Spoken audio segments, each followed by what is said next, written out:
Quem é você? Meu nome é Rodney Luiz Frari Silva. Nasci em Ponta Grossa no dia 1º de agosto de 1948. Meus pais foram, porque já faleceram, Luiz Oliveira e Silva e Pascoalina Frari Silva. Duas famílias bastante tradicionais da nossa cidade. Ponta Grossa é uma das cidades mais antigas do estado. E meus avós maternos vieram da Itália por volta dos anos 1880, mais ou menos. E minha avó, de família Buffon, e meu avô Frari se conheceram no Brasil, casaram e moraram em Ponta Grossa. A minha mãe, Pascoalina, é uma dos 12 filhos deste casal e casou-se com Luiz Oliveira e Silva. Meu pai, de tradicional família pontagrossense também, descendência de portugueses. Uma particularidade da família do lado Silva é que meu avô, Luiz José da Silva, tinha uma chácara, chamava-se Chácara do Luiz Silva, em Ponta Grossa, da qual era um lugar onde as pessoas, aos domingos, se dirigiam para chupar uva. Eram grandes caramanchões e grandes áreas de uva, na verdade 36 qualidades de uva, além de peras e outras frutas. Esta região, que hoje é um bairro muito colado ao centro da cidade, era um lugar pitoresco. A casa principal, a sede da casa, é mantida, não é da nossa família, mas é mantida até hoje, e é uma casa toda de madeira, muito conservada, e volta e meia, quando vou a Ponta Grossa, eu visito aquela casa, pelo menos para lembrar dos tempos dos meus avós. A minha vida não teve grandes particularidades, mas quando criança tive uma infância normal de todo jovem. Brincávamos na rua, jogávamos futebol na rua. Como eu morava próximo a um colégio chamado Academia Pontagrossense, e a tradição de todo pontagrossense era jogar basquete. Então, desde criança, desde os 10, 11 anos de idade, estimulado também por meu irmão, que jogava muito bem, jogava na seleção, e eu comecei a jogar basquete. O basquete sempre foi uma coisa que marcou muito a minha vida. Quando tinha por volta de 13 anos, aconteceu um primeiro campeonato intercolegial de todo o município, de todos os colégios. Aí misturaram-se os alunos e nós jogamos. As partidas eram fervorosas, os resultados finais eram 8-4, 6-3, e o meu time, que chamava-se Honduras, o nosso time, né, na verdade, foi vice-campeão. Então foi o meu primeiro título, a minha primeira alegria dentro do esporte, porque eu sempre fui de uma família muito esportista. Meu pai, Luiz Oliveira e Silva, eterno secretário-geral da prefeitura, nessa época, estamos falando aí dos anos 50, 60, não existia secretariado nas prefeituras, por mais que Ponta Grossa fosse, nessa época, a segunda cidade do estado. Então o secretário-geral é que, abaixo do prefeito, é ele que tomava as decisões. Papai era uma pessoa muito circunspecta, muito séria, muito culta. Papai conversava horas e horas sobre autores ingleses ou autores franceses, sempre de terno e gravata, sempre me levava para o colégio de carro. Eu, desde criança, minha família sempre teve essa disponibilidade de ter carro, a gente viajava. E a minha infância se passou dessa forma, muito tranquila. Meus primos mais chegados eram o Celso Frari, o Ricardo Frari Pipe, o Batista, que já faleceu, primas, e os meus amigos de colégio. Alguns deles se tornaram meus colegas no ginásio, se tornaram meus colegas na Universidade Federal do Paraná, e hoje são médicos, grandes amigos meus, que moram ainda em Ponta Grossa. 2 deles já faleceram, 2 colegas meus de turma, o Fábio Ivomar Emílio dos Santos e o Pércio Garcia, ambos já falecidos. Foram grandes companheiros da minha infância e que se tornaram meus amigos também durante a minha vida universitária. Gostaria de falar um pouco, já que falamos do basquete, de alguns títulos que marcaram muito a minha vida. Depois desse evento, quando criança, eu vim para Curitiba em 1964, Estudei primeiro no Internato Paranaense e logo em seguida no Colégio Santa Maria. Nessa ocasião, estamos falando por volta de 1965, 66, eu jogava basquete na Sociedade Thalia e nós fomos bicampeões da cidade pelo basquete juvenil. E em 1965, o Colégio Santa Maria foi vice-campeão estadual, perdemos uma final fantástica para o Colégio Estadual do Paraná. Ficamos muito frustrados porque contávamos com aquele título, que aconteceu no ano seguinte, no ano de 1966, eu tinha então 17 anos, e nós fomos campeões do estado, né? É um campeonato juvenil, que não sei se ainda existe hoje, mas era um campeonato juvenil para todos os colégios do estado, vinha Londrina, vinha Paranaguá, etc. E nós fizemos uma final com o meu ex-colégio, que era o Colégio Regente Feijó de Ponta Grossa. Voltando, então, esses foram títulos importantes, né, em relação ao basquete, e mais um foi quando eu entrei na universidade, e era uma tradição que infelizmente não se repete atualmente. Como professor universitário, sei que isso não se repete, mas naquela época, estou falando agora de 1967, no primeiro ano na Faculdade de Medicina, existia o campeonato universitário dos calouros, só dos alunos que tinham entrado na universidade naquele ano, na área de engenharia, de direito, medicina, etc. E tal. E nós fomos campeões de basquete pela Faculdade de Medicina da Universidade Federal do Paraná. Foi um momento assim muito feliz da minha vida como esportista. Sempre joguei futebol, mas nunca fui bom no futebol. Pela tradição da família, de ser pontagrossense, Ponta Grossa tinha o melhor basquete do estado nessa época, e pela tradição do meu irmão, que jogava muito bem. Apesar do meu 1,72 m, eu jogava razoavelmente bem, sempre fui titular dos times que eu joguei. E uma passagem interessante, quando estive no Internato Paranaense, como eu tinha 15 anos, eu pertencia ao grupo dos médios. No colégio tinha os menores, submédios, médios e maiores. Obviamente que o time titular de basquete do colégio eram os maiores, primeiro pela idade e até por serem mais altos. Mas eu era o único dos médios que pertencia, que jogava no time titular do colégio. E como era um internato, eu saía muito vaidoso à noite, quando tinha jogos. Todos os meus amigos e colegas que estavam nos médios iam dormir, e eu saía com meu tênis embaixo do braço, porque os irmãos maristas permitiam que eu saísse para jogar uma partida de basquete. Então, para mim foi muito marcante também na minha vida esportiva esse dado. Voltando ainda aos dados de infância e adolescência, quando eu vim para Curitiba, no ano de 1964, repito, foi uma modificação muito grande na minha vida. Primeiro que eu morava, embora fosse uma pessoa de classe média, tivesse todo o conforto. Me lembro que em 1963 meu pai comprou uma das primeiras televisões que tinha na cidade. A gente via um monte de chuvisco e não tinha muito o que assistir, mas houve uma mudança muito importante na minha vida por ter vindo para uma cidade maior, sozinho, né, ficado num colégio. Isso foi muito marcante para mim. Como naquela época não existia as facilidades que temos hoje, né, tecnológicas, né, a gente se comunicava com a casa, embora a cidade ficasse apenas 100 quilômetros de Curitiba, a gente se comunicava por carta, né. Parece assim, para quem ouvir, uma coisa jurássica, mas era o que acontecia.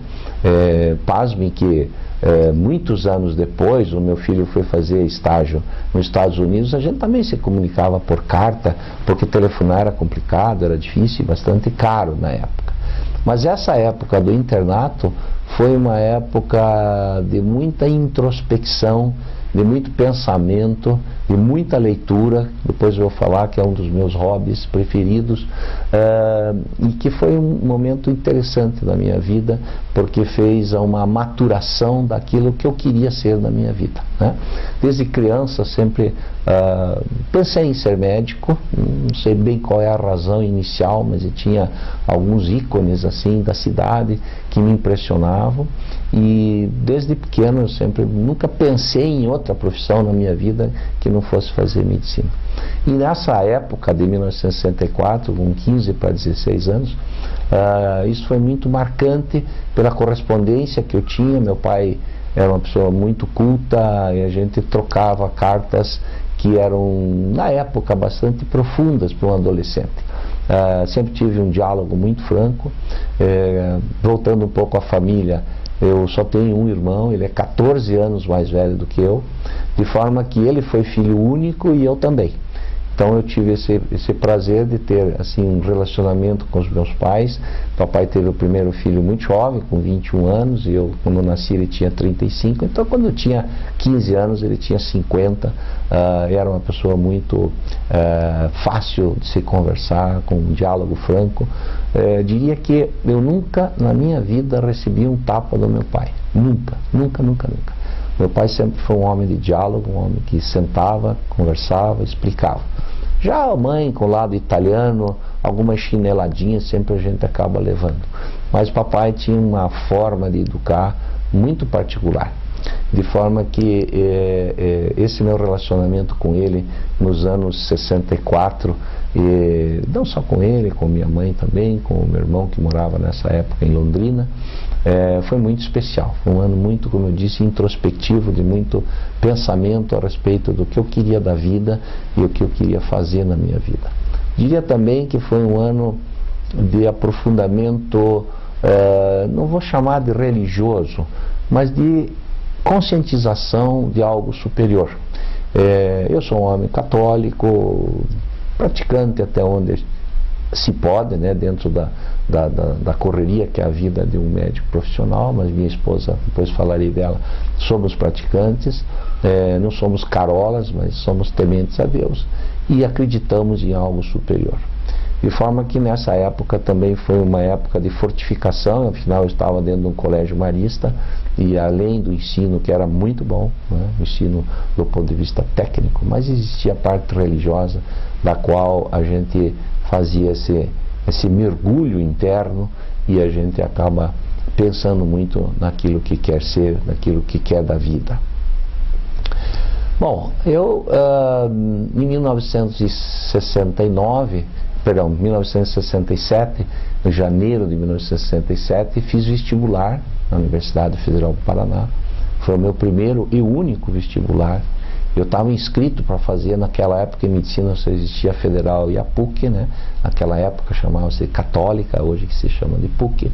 Eu estava inscrito nas duas, fiz o vestibular de medicina na Federal, e eu, naquela época, o resultado saía um pouco antes do vestibular da Católica.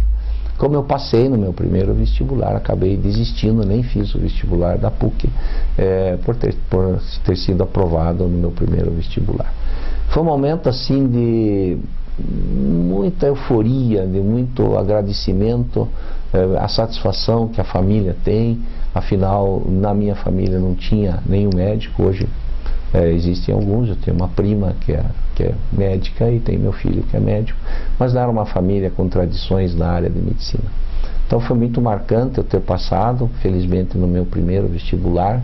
Eu tinha 17 para 18 anos, e a minha carreira dentro da escola foi normal.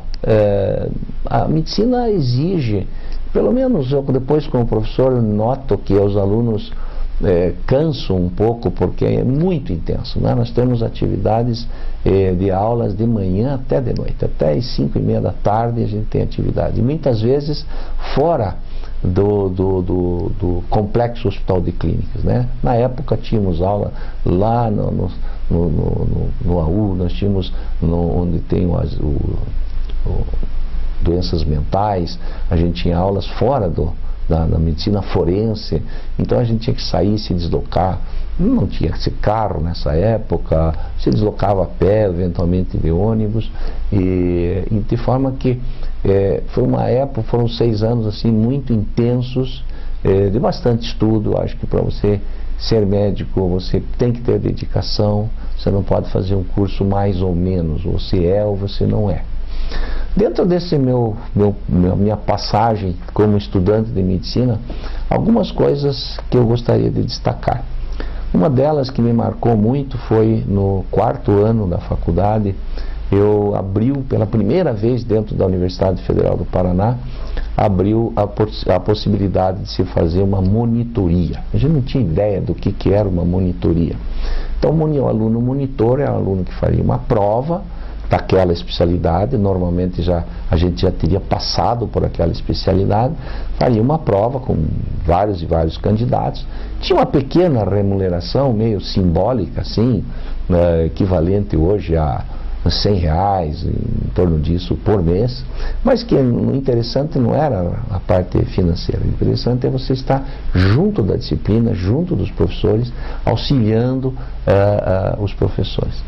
De forma que eu e um grande amigo meu, que mais tarde veio se tornar até meu compadre, um excelente cardiologista, o Dr. Antônio Augusto Cavalieri, passamos, nós dois, eram 2 vagas, nós passamos para primeiros alunos monitores da disciplina de doenças infecciosas e parasitárias. E nesta época era muito famoso o professor Miroslav Baranski, que era o chefe titular da disciplina. Foi importante porque eu passei a ter uma atividade, Cavalieri trabalhava dentro do hospital, e eu passei a ter uma atividade dentro do Hospital Oswaldo Cruz, que hoje é um hospital praticamente dedicado ao HIV, mas na época era um hospital de isolamento, principalmente de doenças infecciosas e principalmente de crianças. Então, neste local a gente tinha contato com varicela, varicela, sarampo, coqueluche, croup, né, difteria, tétano e até paralisia infantil eu cheguei a ver. Então essa minha passagem foi muito marcante porque foi o início, a gente no 4º para o 5º ano tem muito pouco contato com o doente, né? A gente vê o doente numa aula, o professor explica, você vai para casa e estuda. Nesse estágio eu tive a oportunidade de estar muito perto das doenças e principalmente de crianças. Em seguida, né, no ano seguinte, eu já estava namorando e o meu sogro quis me dar uma mão. E ele era uma pessoa influente dentro da Secretaria da Fazenda do Estado e me apresentou para um médico que era amigo dele e eu consegui um estágio daí um pouco melhor remunerado dentro da Secretaria de Estado da Saúde e passei a fazer plantões no mesmo hospital. De modo que eu sempre conto para os meus amigos que eu passei a cheirar bicho todo dia, né? Porque eram doenças infecciosas, doenças de contágio, né? De forma que eu passava de dia como monitor da disciplina e à noite eu dava plantões desse hospital. E algumas passagens para mim foram extremamente marcantes, principalmente de uma criança. Eu chegava, os médicos, eram a maioria deles pediatras, passavam de manhã, passavam a visita, faziam as prescrições e não voltavam mais à tarde, a não ser que fosse alguma emergência. Como tinha um plantão, embora a gente era muito jovem, tinha muito pouca experiência, mas estudava bastante. Uma das passagens que eu gostaria de citar é de uma criança de aproximadamente uns 5 anos. Eu chegava e passava em todos os quartos, né? Tinha o quarto só da difteria, o quarto só do sarampo, enfermarias, né? Com várias crianças, alguns adultos também, tétano principalmente, eram adultos. E esta criança pequena tinha difteria. E como difteria é uma doença, graças a Deus hoje extremamente rara, praticamente não existe, mas é uma doença que faz um fechamento das vias aéreas. E essa criança estava em asfixia praticamente quando eu cheguei no quarto, a enfermagem não tinha notado, e eu imediatamente me assustei porque eu era inexperiente, mas ato contínuo eu liguei para o Dr. Luiz Fernando Beltrão, aliás um outro pontagrossense, um professor fantástico, né?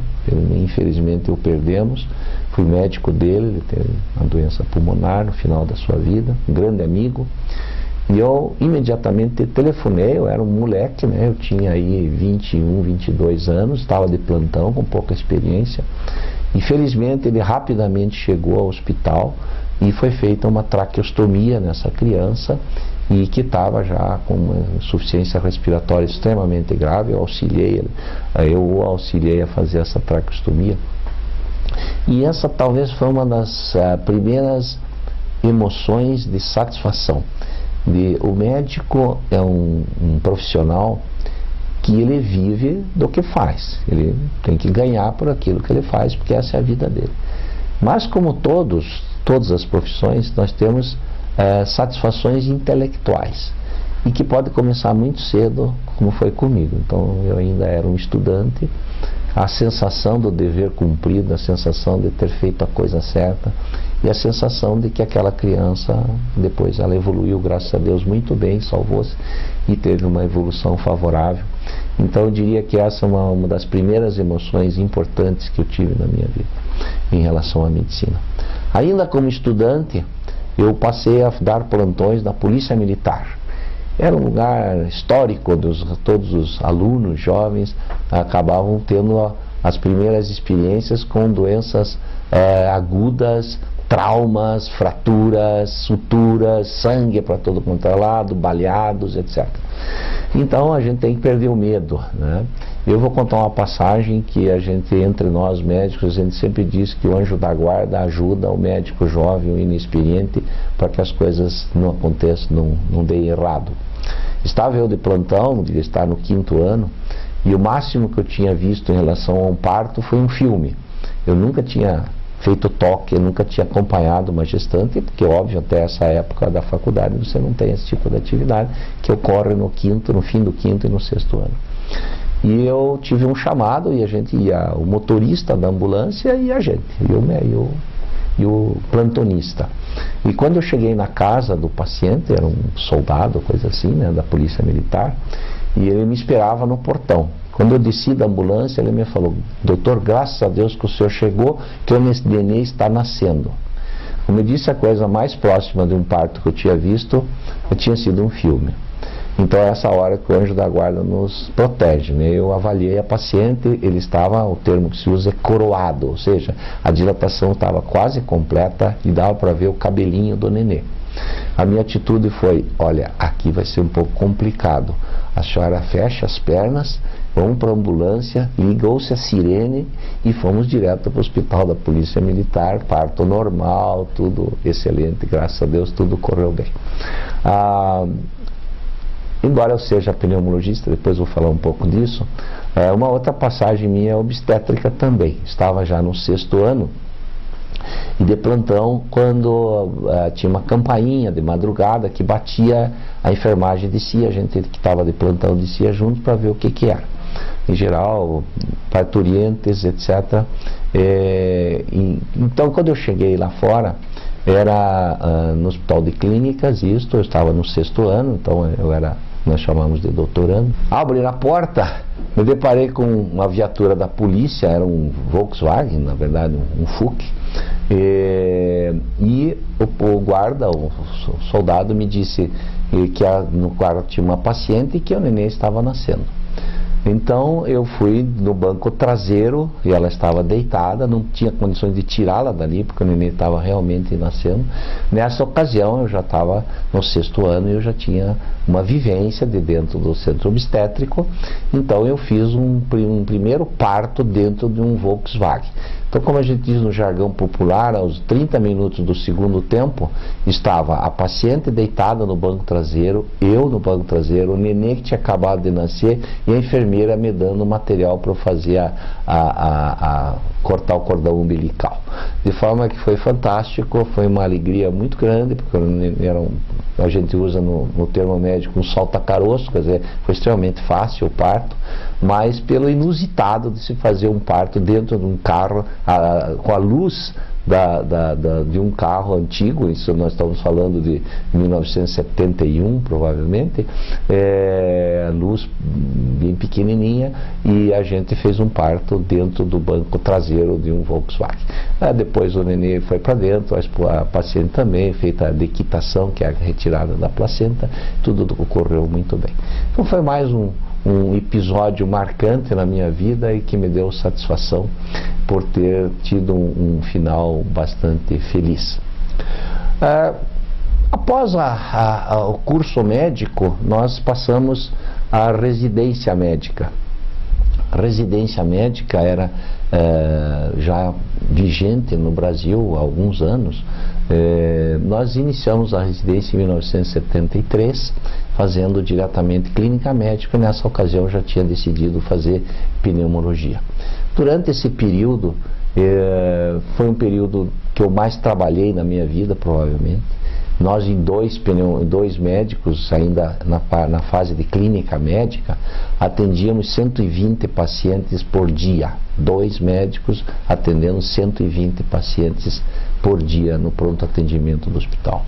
Era muito trabalho. Isto, plantão de 24 horas, você virava o dia, a noite, extremamente cansativo. Mas, depois que me tornei professor da universidade, percebi que esta é a melhor forma de se aprender, aprendendo na prática, com supervisão.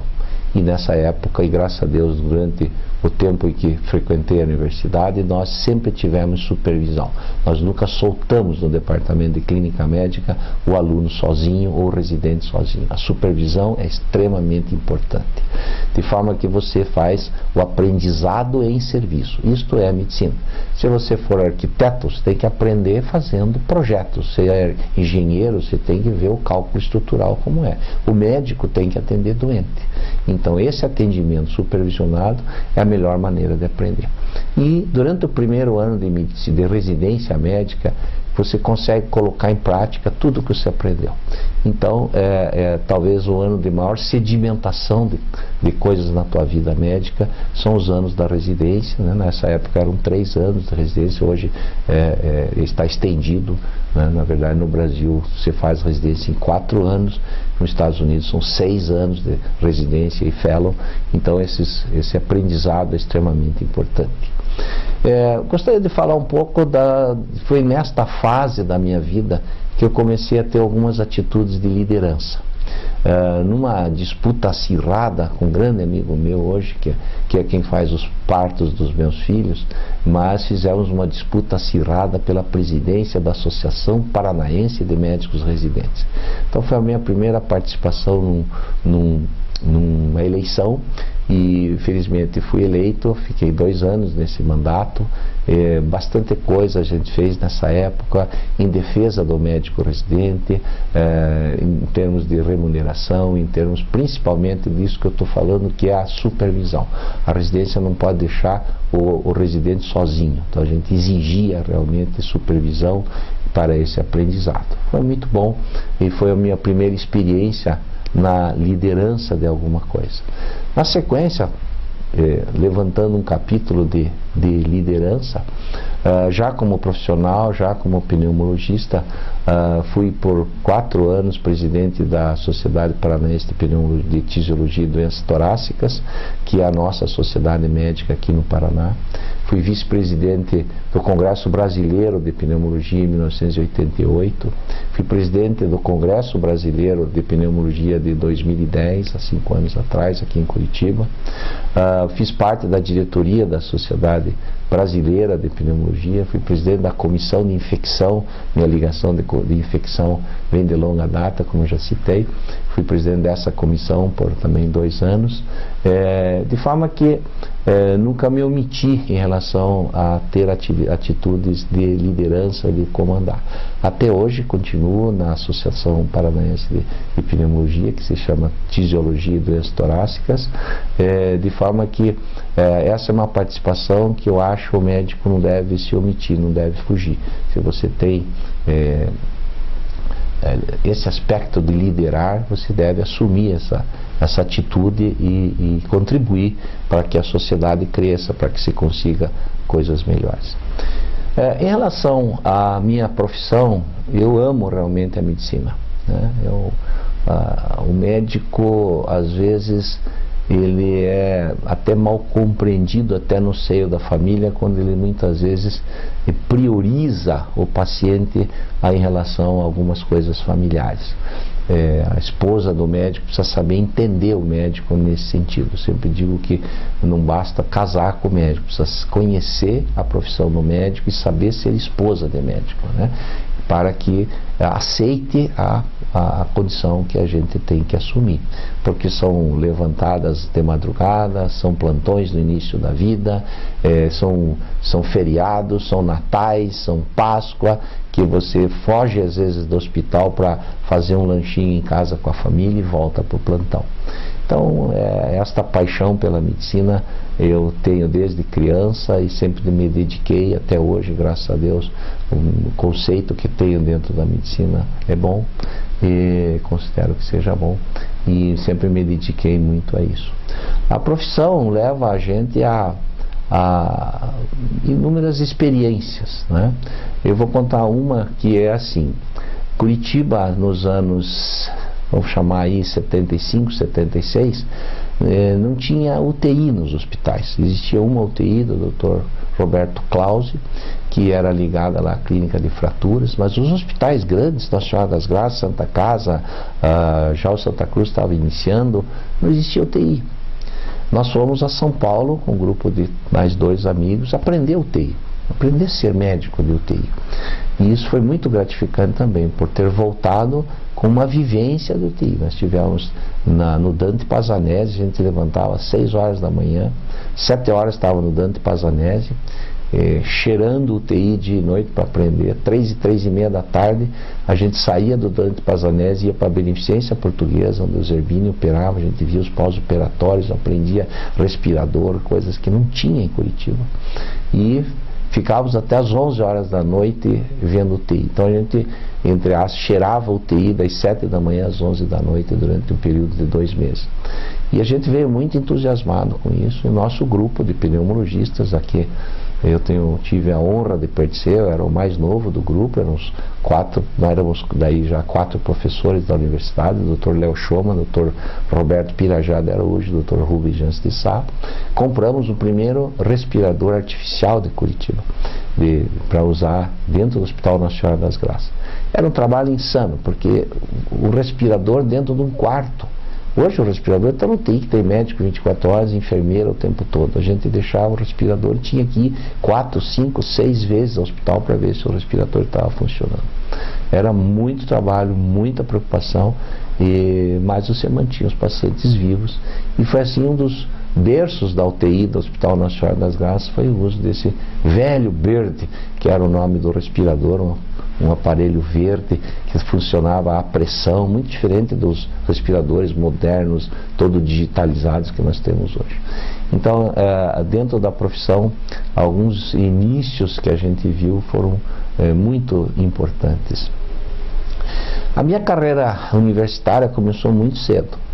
Em 1976, eu tinha 4 anos de formado, e eu comecei na disciplina de pneumologia, na época se chamava professor colaborador.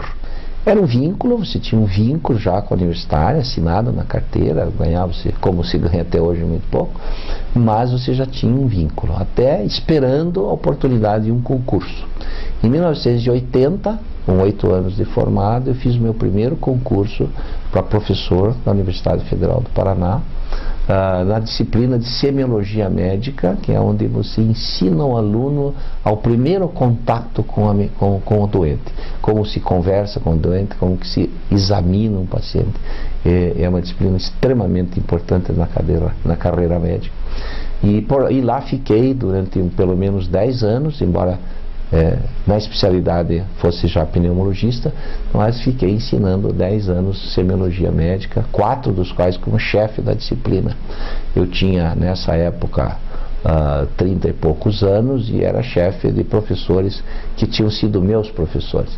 Então isso também já foi uma coisa muito gratificante na minha vida acadêmica, porque eu tinha confiança de pessoas que me elegeram como chefe, embora fossem bem mais velhos do que eu e tinham sido até meus professores.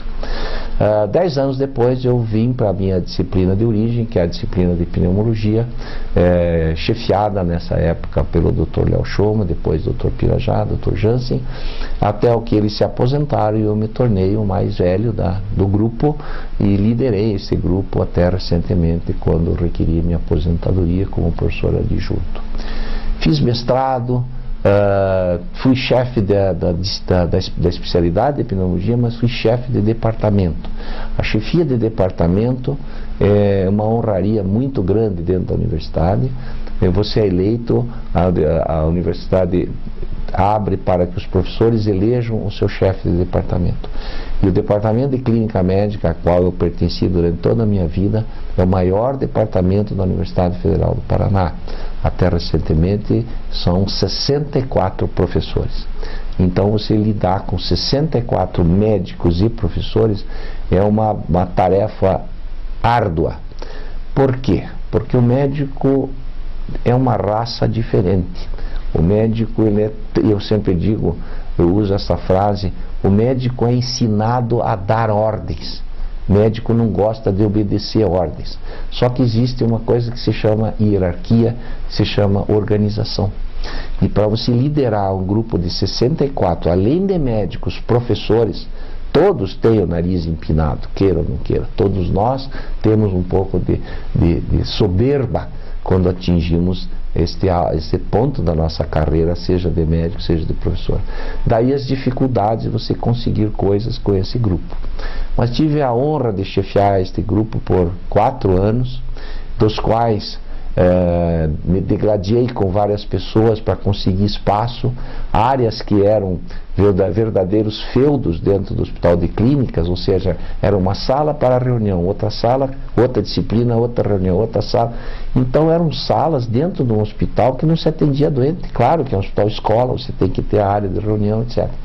Então eu usei a palavra que me degladiei, porque foi muito difícil tirar essas pessoas desses lugares para que eu pudesse usar aquilo como enfermaria, como apartamentos, etc. Mas o meu êxito foi muito grande. Em 2 alas do hospital consegui tirar esses pequenos mini feudos aí e transformá-las em enfermaria, e hoje tem lá os doentes sendo atendidos dentro desses espaços que antes eram os espaços somente para eventuais aulas práticas, etc. Então esse foi um período muito bom na minha vida como chefe de um grupo de profissionais. Eram 64 médicos e professores, das quais eu participo. Sempre tive muito orgulho de dar aula, sempre tive muito orgulho da Universidade Federal do Paraná. Me considero um professor realizado, passei por todas as fases e sou muito feliz por ter sido professor da universidade. Isso me gratifica muito. Acabo de sair da universidade e esperei para abrir concurso a pessoas que merecessem esta vaga. São 2 pessoas que fizeram concurso recentemente, são doutoras em medicina, fizeram mestrado, doutorado em São Paulo, e estão aptas para seguir em frente a essa especialidade. Falando um pouco da minha família, a constituição da minha família, em 1974, depois de 5 anos de namoro, que eu chamo de enganação, que é ser aluno, ser residente, etc., eu casei com a minha mulher. Até hoje temos 41 anos de casado. A minha mulher chama-se Maria do Rocio Gonçalves e Silva, de família Parnanguara. Ela é professora, bióloga, professora universitária de biologia de 2º grau. Hoje ela tem uma agência de turismo, é minha companheira, é minha amante, minha incentivadora, é a pessoa que eu respeito e admiro por sua valentia. Pequenas enfermidades têm feito com que ela sofra um pouquinho no momento, mas o caráter dela não faz ela desistir nunca, mesmo com os problemas de saúde visuais que ela tem. Ela continua fantasticamente à frente de tudo, ela comanda os filhos, ela comanda os netos, ela comanda a agência, ela comanda a casa e comanda a mim, e eu me submeto com muito prazer a tudo isso. Tivemos 3 filhos, a mais velha chama-se Alessandra, casada com Rafael Gandolfi e mãe de Lorenzo e Leonardo, de 4 e 2 anos. Tem o Adriano, que é um médico oncologista, casado com Naíma, que tem um filho chamado Bruno, e Andresa, que é a minha caçula, que é casada com Murilo Bibo, engenheiro da Renault, e que tem um neto que chama-se Pedro. Então eu tenho 4 netos, todos homens, ansiamos por uma netinha, e um tem 4, 3, 2 e 1 anos. É um prazer enorme no domingo, eu faço questão de reunir a família, um dos grandes prazeres que eu tenho na minha vida é todo domingo reunir todos os meus filhos e meus netos para uma farra, uma conversa, um almoço, e ficamos lá até o fim da tarde. Queria comentar ainda algumas homenagens que eu tive a honra de receber.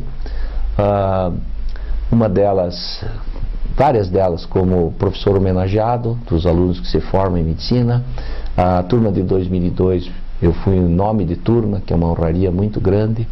Recebi recentemente um título, uma comenda da Secretaria de Estado de Saúde por a minha participação na área de tuberculose. Tuberculose é uma das paixões da minha vida dentro da medicina. Comecei muito cedo, fiz o curso nacional de tuberculose, fiquei 2 meses no Rio de Janeiro, só vendo tuberculose, das 8 da manhã às 7 da noite. E isso me fez me tornar um técnico nessa área, um supervisor, e eu conheci praticamente o estado do Paraná inteiro, fazendo treinamento de pessoal na área específica de tuberculose. Infelizmente o Brasil é um país que ainda tem 75 mil casos de tuberculose por ano, mas certamente a gente pode contribuir um pouco para minorar essa incidência. O Paraná tem diminuído bastante, o Brasil como um todo, mas eu conheci todo o estado, eu viajava, dava aula de treinamento para médicos e enfermeiros durante o estado, praticamente o estado do Paraná inteiro. Outra homenagem, que eu acho e considero isso uma homenagem, é ter recentemente assumido a cadeira número 36 da Academia Paranaense de Medicina, o que muito me orgulha. Como professor universitário, eu participei de inúmeros congressos, eu dei aulas, conferências, palestras, mesas redondas, nacionais, internacionais, publicações.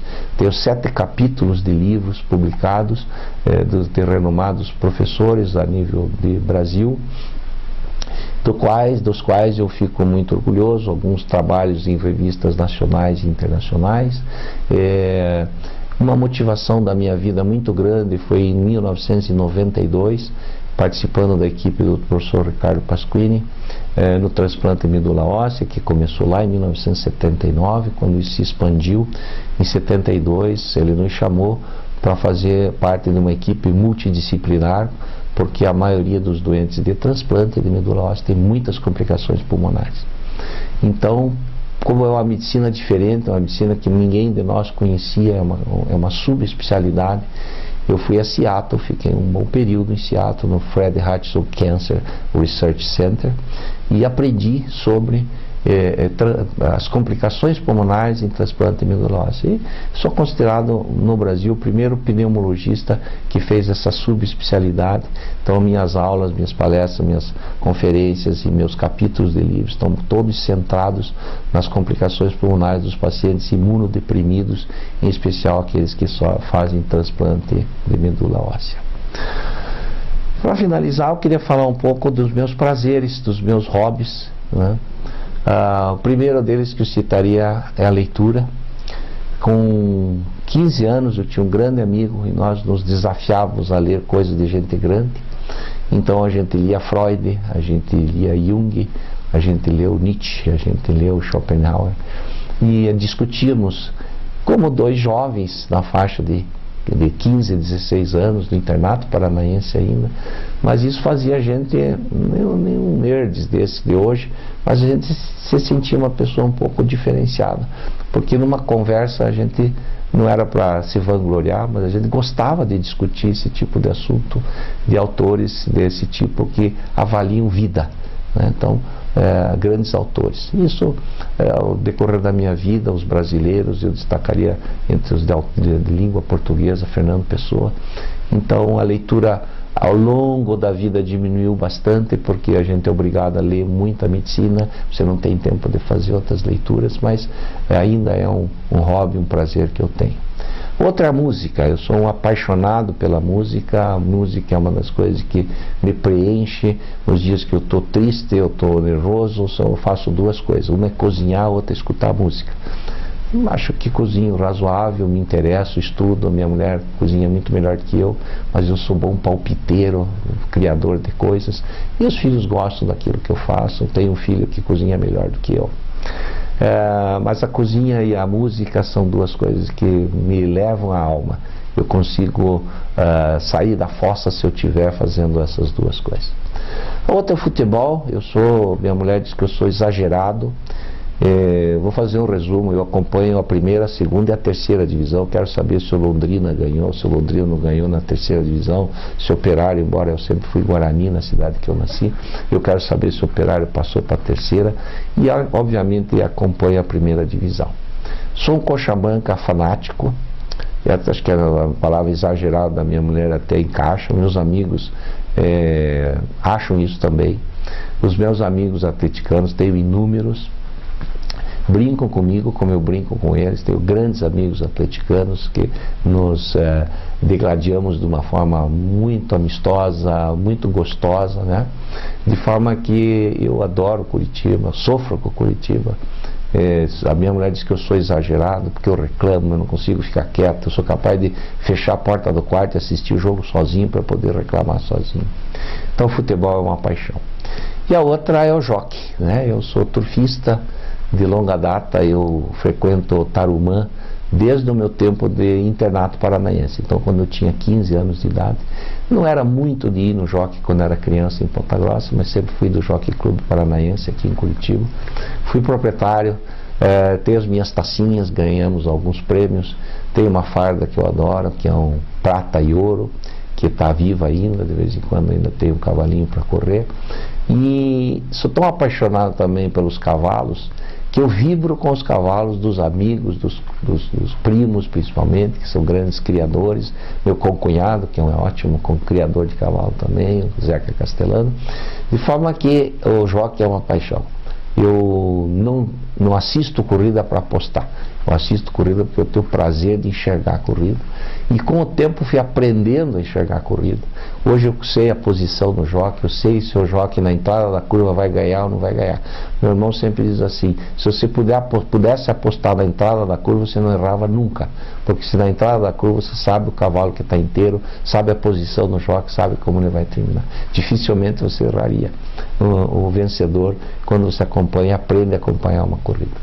Então é um esporte dos reis, né? O rei dos esportes é o futebol. E o esporte dos reis é o turf. Eu já visto a rainha da Inglaterra, que tem a mesma paixão por um esporte fantástico.